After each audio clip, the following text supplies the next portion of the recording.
In 5 minutes, you're gonna figure out how you can make your own rope. And I'm gonna show you with this little piece of sisal. I got it from this bigger section of sisal. Sisal is the Mexican agave. It's this big fleshy plant that grows in Mexico, and they use it for production of this. It's kind of got a lot of really long fibers. But this could be anything.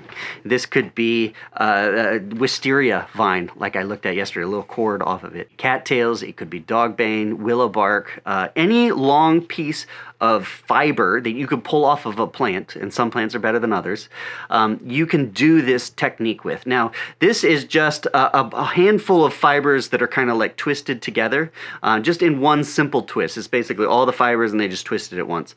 But we're gonna make it stronger by doing what's called the reverse wrap.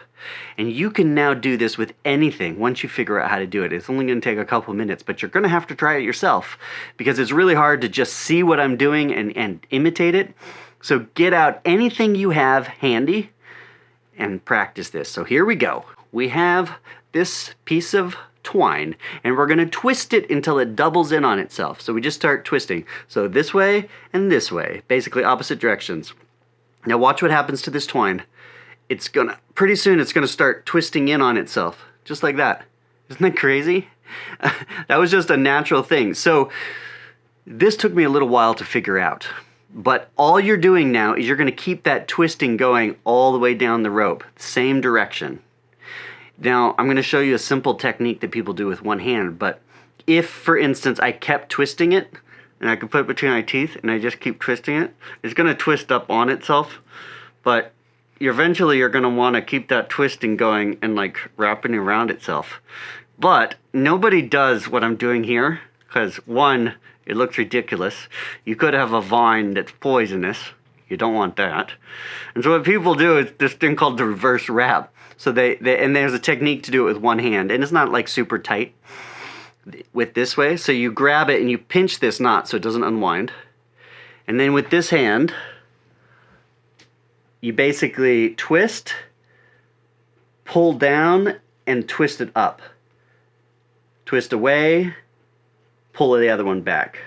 Twist away, come over, pull the other one back. Twist away, pull the other one over, comes back. Now this creates a much tighter weave than doing what I was just showing you. But I think it's useful to understand how it works by just like that twisting motion, because you can go all the way down just like that. But this is going to be super tight. Now let me just do a couple minutes of this and show you what we got. You're going to have to do this yourself or it's not going to make any sense.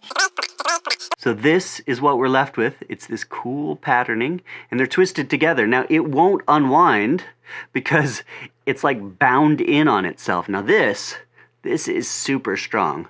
And this is how you make rope out in the field.